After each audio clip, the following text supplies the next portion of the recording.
Hey, this is Antonio. Welcome back to my channel. I'm working on some fighting words. Before we go any further, I need you to like and subscribe. So, we're getting into it. Big fight weekend. Manny Pacquiao came in at 146, and Yordenis Ugas, he came in at 147. They both look ripped and ready to go. They both look excited. They both were pumped.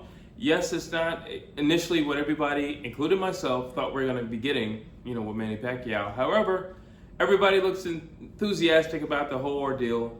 I definitely know Ugas is the payday he's about to receive. So there was a little worry about Ugas. Apparently, it looked like he tore his bicep. I did notice it in the weigh-in, because he had his shirt off. I did notice it. And there was like a lump or a bump or something in his bicep. Okay, it's the biggest fight of your life. Are you going to let something like this stand in the way? That's the question. I think if Ugas had a broken hand, he would play it off for this fight, to be honest with you. I think anybody in their right mind, especially someone in his position, would play it off and like, oh, I'm perfectly fine. Let's just go fight. I'll find a way to win, or I'll do something in the fight. I'll fight with one hand.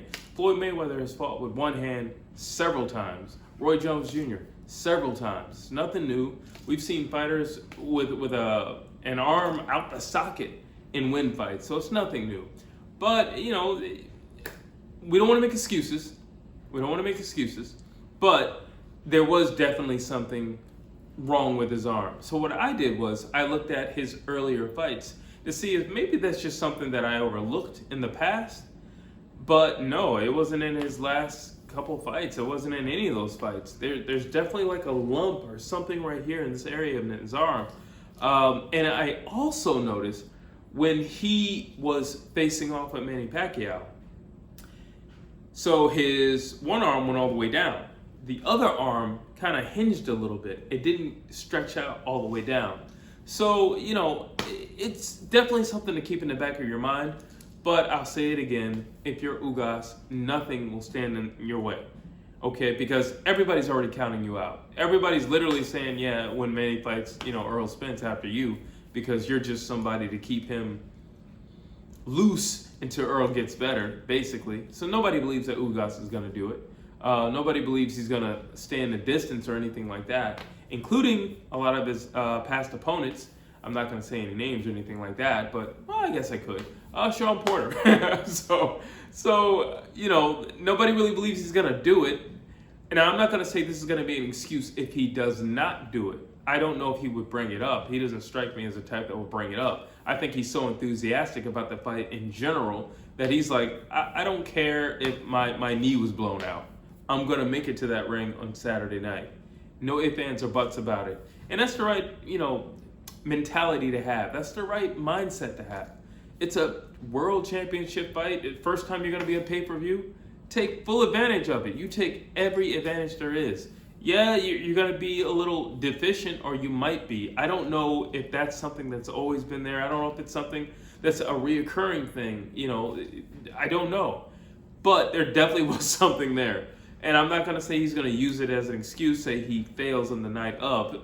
And it really wouldn't be an excuse because nobody believes he's going to win on the night of. So there's really no excuse to really say, but I gave my all. And he didn't make any mention of it whatsoever. He just jumped at an opportunity as he should.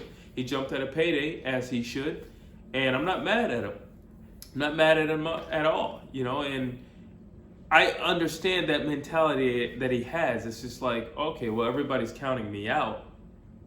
I'm going to do this. And listen, it wouldn't shock me if he gets it done, honestly. You all remember a guy by the name of Andy Ruiz who took out Anthony Joshua when Anthony Joshua made his big American debut. Nobody was expecting that. It's possible. What about a guy named Buster Douglas when he took out Mike Tyson? It's possible. So I'm not going to count anybody out. It's possible. It's boxing. All you need is one punch. Honestly, all you need is one punch. So it's possible. But, because of this video, I got to do a prediction. Like I said, if Manny stays composed, I think he has this fight in the bag if he stays composed. If he just goes into his vintage Manny Pacquiao bag and starts just full steam ahead and all offense and no defense, that could be a problem, especially in the latter rounds. That could be a problem. He slowed down considerably with Keith Thurman in the latter rounds in their bout. And that was what, I want to believe like 2 years ago now, right? So imagine, him being older now and going the distance at this stage. So I would say, once again, Manny was already pretty much in the best shape of his life at the stage he's in, physically, training for Earl Spence.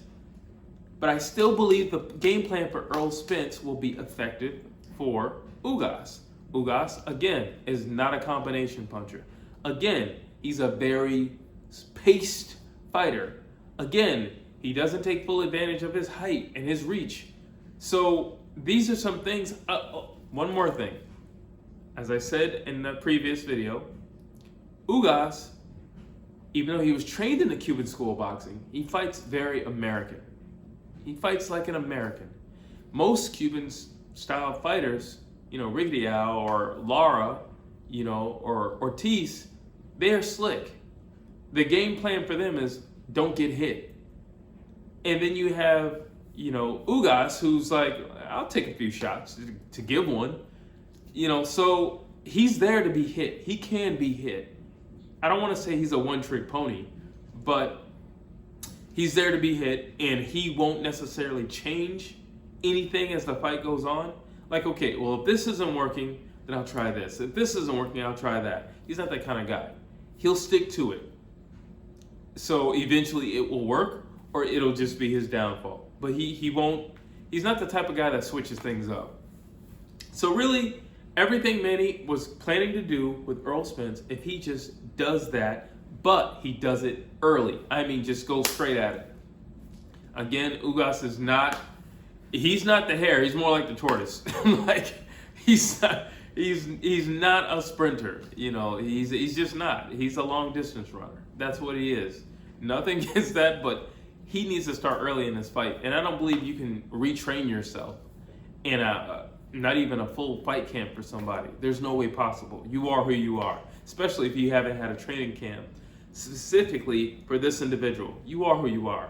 So if Manny just goes straight at him from the opening bell, if Manny stays composed in the sense of he doesn't go into vintage Manny Pacquiao where sometimes he can block a punch with his face, don't do that, okay? Just be composed. Still stick to your combinations. Those combinations, mark my words, those combinations are going to be huge in this fight.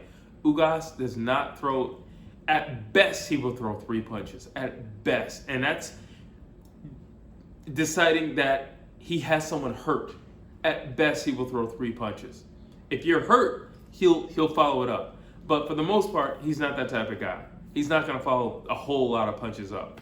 It's going to be a 1, a 1-2, a 1-2-1, or something like that. It's a very simplistic, over and over and over, regiment with him. So if Manny just sticks to his game plan, but he starts way early, first round, preferably, combinations, and doesn't just continue to rush in and rush out. Manny is faster than Ugas. Use your speed, which I'm sure he will. Use your angles, which I'm sure he will.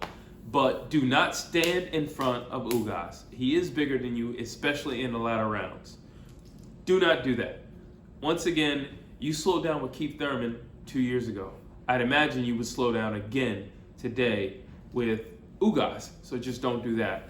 But if Manny just sticks to his game plan and he does everything, and not to mention it's going to be a lot easier for Manny because he's not fighting a southpaw now in Earl Spence. He's fighting somebody who's orthodox, which he's way more comfortable with because, there's way more orthodox fighters than there are southpaws.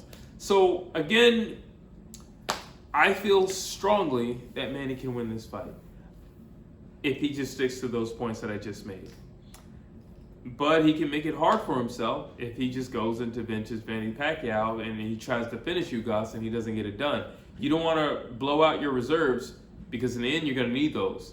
And Ugas does get better as the rounds go on. So you don't want to just push out too much firepower at once.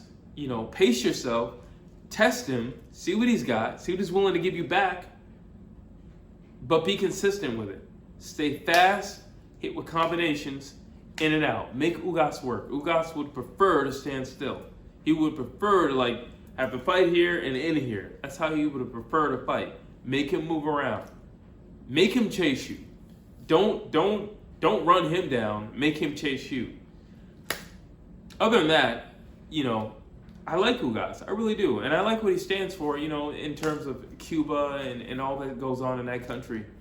But this is boxing, and it's not a biased opinion or anything like that. I gave you both the breakdowns for both of them, but I gotta say, when I stack the comparisons side by side, I don't see why Manny Pacquiao can't win this fight easily if he just paces himself and doesn't go completely offense. I don't see any reason why he can't win this fight. I really don't. You know, now we all know one punch can change a fight, but I don't see any reason why he cannot win the fight.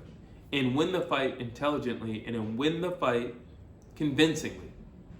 You know, just like, you don't have to steamroll the guy, but he should be able to easily edge out a victory with Ugas. So those are my thoughts. I need you to tell me what you think down below. And again, like and subscribe.